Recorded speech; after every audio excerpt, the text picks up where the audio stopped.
Nancy worked at one of the high-end hair salons in the city. She was one of the best hairstylists there. She aspired to eventually transition into the movie industry. She grew up with her sister Vanessa, who worked as a financial analyst in a bank. Vanessa didn't really like the fact that Nancy worked at a hair salon. Are you going to do someone else's hair for the rest of your life? Don't you want to try something else? But Nancy loved her job. She was a bright student at school, and despite expectations from people that surrounded her, she chose to pursue the profession of a hairstylist. To her sister's remarks, she would always say, "I love making people look pretty and fall in love with themselves again." She had worked at the salon for 4.5 years. The management loved her. She would always leave clients satisfied with the result. "Nancy, you have to go to school and get a decent degree," Vanessa often lamented.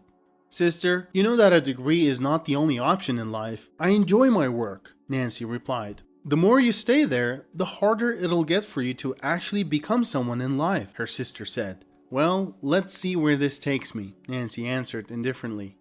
She had gone to school once. It was at the beginning of her career as a hairstylist. She couldn't handle the constant mockery from her peers when they discovered she came from the beauty industry. She realized she was way better off doing what she loved. Nancy was a fast learner though. She still had so much to discover. It was the prom day at the local school, and Nancy was expecting a lot of clients that day. But she woke up late because her alarm didn't go off for some reason. She quickly got dressed and hurried to work. Nancy knew she wasn't going to have a lot of time for lunch, so decided to grab a sandwich from the diner nearby. As she came out with a paper bag that had a warm sandwich that she would eat on the way to work, she spotted a homeless man sitting on the ground nearby.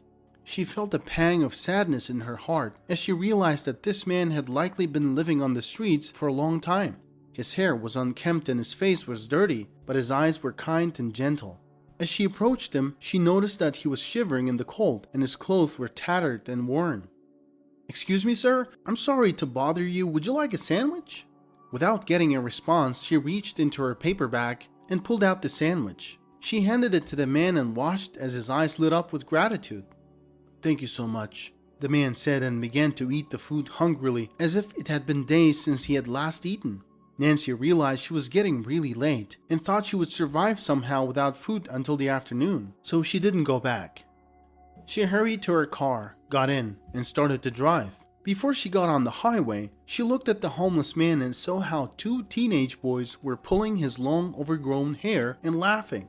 She couldn't bear to see the man being bullied like that, and her heart ached for him. She got angry and swung her car back to the parking lot. She knew what it was like to be teased and picked on, and it broke her heart to see someone else being treated like that.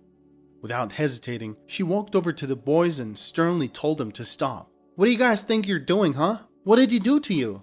Get out of here, you pricks. Go get lost." The boys looked at her skeptically at first, but when they saw she was furious, they stopped and apologized. "Sir, I'm sorry to bother you again. Look, I work not far from here. I'm a hairstylist. Can I give you a haircut?" The poor man looked up at Nancy. He was hesitant about what to say. "I'd love a haircut, but I'm dirty and... look at me." "Don't worry about that. That's not a big deal." Nancy helped the man get up and led him to the car. As they came into the hair salon, everyone stared at Nancy and the man. "Nancy? Who is that?" Tina asked. "This is Mr. Coleman. We're getting him a nice haircut today," Nancy replied. "Are you out of your mind, Nancy? You've got 5 girls waiting for you. They've got their prom." Tina was outraged. "It's all right. We can take care of everybody. Actually, the new girl can help me with them. In fact, why don't you start working on them right now?" Nancy told the new girl who was recently hired. At that point, Chelsea walked into the hall. She was in charge of the place temporarily. The manager, Olivia, left for the fashion show and had asked Chelsea to make sure the salon operated smoothly. "Sir, why don't you go to the Hair for Homeless? They're actually a few blocks from here. This place is not for someone like you. And Nancy, before you bring him over here, why don't you ask me first?" "Oh wow, Chelsea. Are you really saying this in front of this man? I'm sorry, I brought him here, okay? I'll give him a haircut and he will leave." Nancy was upset. "Who's going to pay?" Chelsea asked. "What do you mean? I'll do it for free," Nancy replied. "Yeah, but you still need to pay though. It's not your hair salon and you can't do whatever you want here," Chelsea said. "Sure, I will pay. Don't worry, Chelsea." Nancy was getting angry now. Gosh, he stinks. Can someone open the window? Chelsea quickly walked away, pinching her nose. That's it. I can't take it anymore. Chelsea, get over here. Nancy was furious. She walked over to Chelsea and stood right in front of her face and screamed. You have no right to speak like that. I'm gonna pay for him. He'll get his haircut and leave. Now go and apologize. You brought that bum. I'm not gonna apologize for anything. Am I wrong, girls? This guy stinks and look at his clothes. He probably hasn't showered for years. This place is a high-class hair salon. We've got wealthy clients and you can't just bring in bums from the streets. Nancy was shocked. She realized there's not much she could do to convince them to listen to themselves. She decided to just quietly do her job without paying attention to what they were saying. When she turned around, Mr. Coleman was gone. She ran out and saw him walking away. She caught up with him and said, Mr. Coleman, come back. Let's go back inside. Sweetheart, I'm so grateful for what you've done. I don't need a haircut. I don't want to cause you any trouble, he replied. Mr. Coleman, you're going to cause me trouble if you don't come back. Don't listen to those girls. They're just different. Nancy convinced him to come back and proceeded to cut his long hair. The only person who didn't say anything but just smiled was an old lady, Mrs. Jones. She was a janitor in the salon. She smiled at Nancy and just nodded to her. As she passed by her, she quietly whispered, There sure will be an action when Olivia returns, but you did the right thing, Mrs. Jones assured Nancy. In about an hour, Nancy was done. As he looked in the mirror, Mr. Coleman couldn't believe his eyes. The old man staring back at him had been transformed into a handsome, distinguished gentleman. His hair, which had been unruly and unkempt before, was now styled into a sleek, modern cut that suited his features perfectly. Nancy didn't regret a single bit that she helped the poor man. In fact, when they were done, she took him to the nearby shop and bought him some new clothes. As Mr. Coleman stepped out into the street, he felt like a new man. He walked down the street with his head held high, feeling confident and proud. For the first time in a long while, he felt like he was truly living again. He had forgotten how good it felt to take pride in his appearance and to feel good about himself.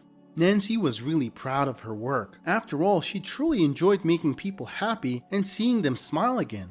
As they walked back to the salon, Mr. Coleman shared the story of how he ended up in the street. He became homeless a few years ago when his marriage broke up. He had taken on a big mortgage and the interest rate went up. He became overstretched when his marriage ended. He had lost an income, then his job at a boatyard. He was falling further and further behind with his debt repayments. He wasn't aware of his mental meltdown. He began drinking too much and soon got hooked. When his home was repossessed, he was depressed and it drained all his energy. His friends let him stay at their home for a while, but he didn't want to be a burden and soon moved out. Since then, he had been living on the streets. He thanked Nancy for her kindness. She gave him some cash she had in her wallet and her card. She didn't promise much, but asked him to give him a call if he needed to talk. That day, Nancy came home exhausted from doing hairs for all the prom girls. In the morning, a phone call woke her up. It was Mrs. Jones calling. She told Nancy that when Olivia came back from the fashion show, Chelsea told her everything about last night, and Olivia wasn't happy. For the first time in 5 years, Nancy didn't feel like going to work, but she decided to go and explain everything to Olivia. I told her that bum is going to ruin our reputation as one of the best hair salons in the city, but she wouldn't listen, Chelsea was telling Olivia in the office. This really hurts our reputation and I think you should fire her. Olivia came out into the main hall. Her face twisted into a scowl as she looked at Nancy. Her eyes blazed with anger and frustration, and her tone was harsh and accusatory. Who is that man? She demanded. Do you know him? Why did you bring him here? Olivia, I'm really sorry. I just felt sad for the man, and this is all I could do to him. I'm sorry I used your hair salon for that, Nancy said. This is a business place, not a charity organization. I'm gonna have to fire you. I'm gonna have to withhold your paycheck for the week too. It'll go towards covering the expenses for the cleaning. What cleaning? Nancy was confused. She was shaking. The conversation with Olivia left her speechless. She was quietly crying and collecting her things. She called her sister and told her she was fired. I told you, Nancy, but you never listened to me. Then she told her why she was fired and shared Mr. Coleman's story with her. They're just so heartless and think about money all the time. They just don't know the meaning of being kind sometimes. I mean, it happened just once. I thought they would understand, Nancy said to her sister through her tears. Don't worry, sweetheart. You did the right thing. I'm sure mom and dad are watching and they're proud of you.